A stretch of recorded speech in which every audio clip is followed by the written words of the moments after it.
Përshëndetje të nderuar zonja dhe zotrinj. Ja ku po ritakohemi sërish me mua Tyrona Lilin për të ndarë këtë herë një letër pranë jush, një letër që mua më ka mbritur në redaksin time. Më besoni se para se unë të nisja këtë rubrikën e rrëfimeve, nuk e besoja në asnjë mënyrë që njerëzit do të nxirrnin në kaq rrëfime të jetës së tyre, kaq sekrete, ndoshta gjëra që nuk i kanë thënë kurrë më parë.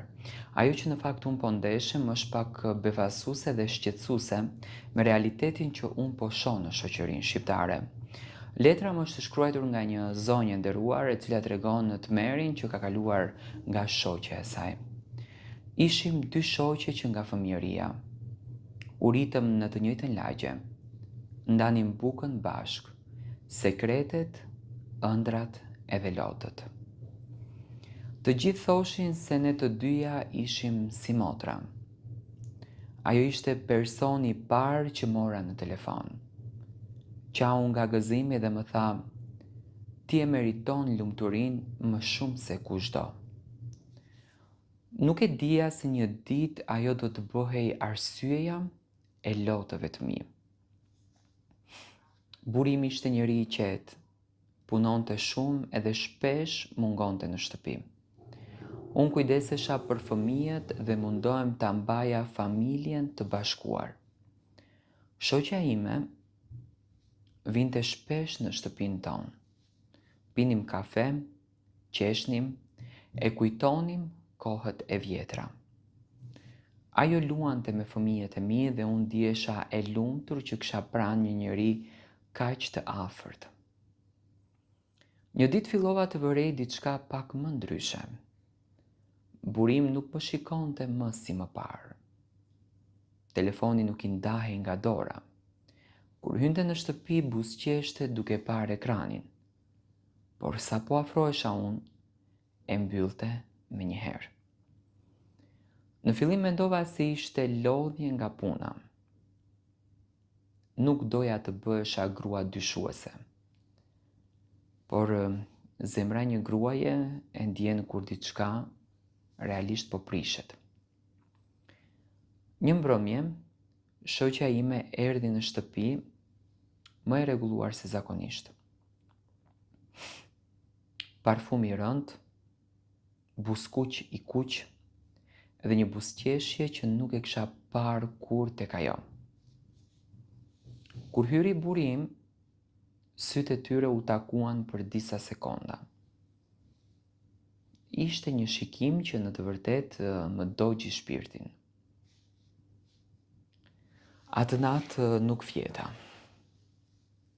Fillova të kujtoj çdo moment, çdo detaj, telefonatat e gjata të saj, arsyet e kota për të ardhur në shtëpinë time. Heshtja e burrit tim dhe zemra më thoshte të vërtetën, por mendja nuk donte që ta pranonte. Nuk ma bën ajo këtë, i thosha vetes, sepse tradhtia nga shoqja dhëm më shumë se tradhtia nga armiku. Disa javë më vonë, buri më tha se do të shkonte në një udhëtim pune. Ishte i ftohtë. Nuk më përqafoi as kur doli nga dera. Atë ditë ndjeva një ankth të madh. Mora telefonin e shoqes për ta thirrur, por nuk përgjigjej. Më pas pash në rrjetet sociale një foto të postuar nga dikush tjetër. Dhe në sfond ishte burim. Nuk ishte vetëm. Ishte me të. Më iku toka nën këmbë. Më dridheshin duart. Nuk arrija që të merrja frymë. Ajo grua që e futa në shtëpinë time, që e hëngri bukën time, që më përqafoi mua kur qaja, në të vërtetë, po më merrte burin. Atë natë qava pa zë që të mos më dëgjonin fëmijët. Kur u kthye nuk bërtita, nuk bëra skena.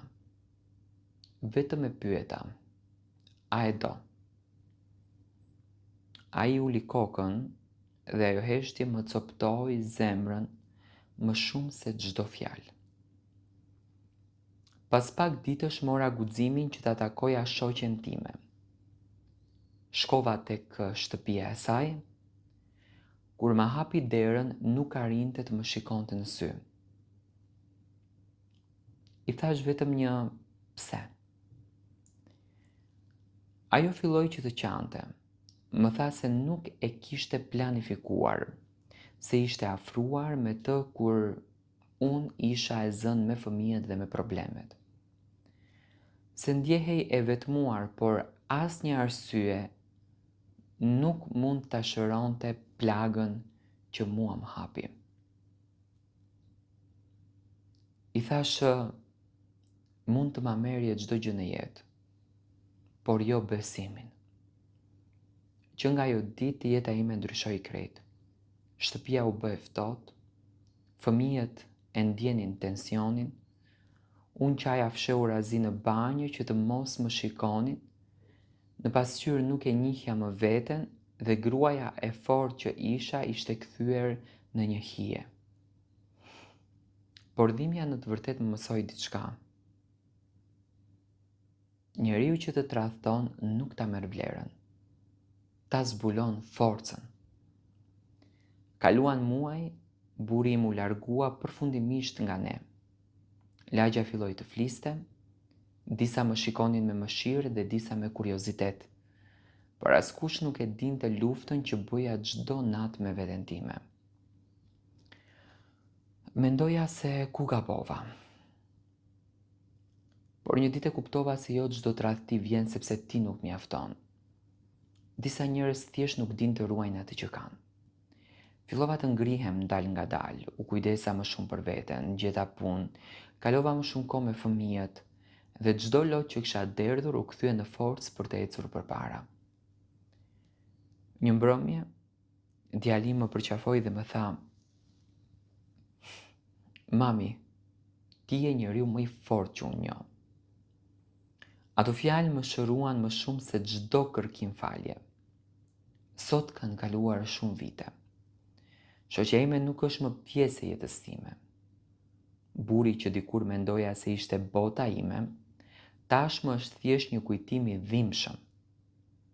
Por unë jam ende këtu. Më e fortë, më e mençur, më e kujdesshme me zemrën time. Ndonjëherë tradhtia nuk vjen nga njerëzit që urren, vjen nga ata që i do më së shumti. Dhe pikërisht ajo tradhti të mëson si të mbijetosh vetëm. Nëse sot dikush po e dëgjon këtë rrëfim dhe po kalon të njëjtën dhimbje, dua t'i them vetëm një gjë: mos e haro vlerën tënde, sepse dikush që të tradhton nuk përcakton kush je ti. Ai vetëm tregon se në të vërtetë kush është ai vetë.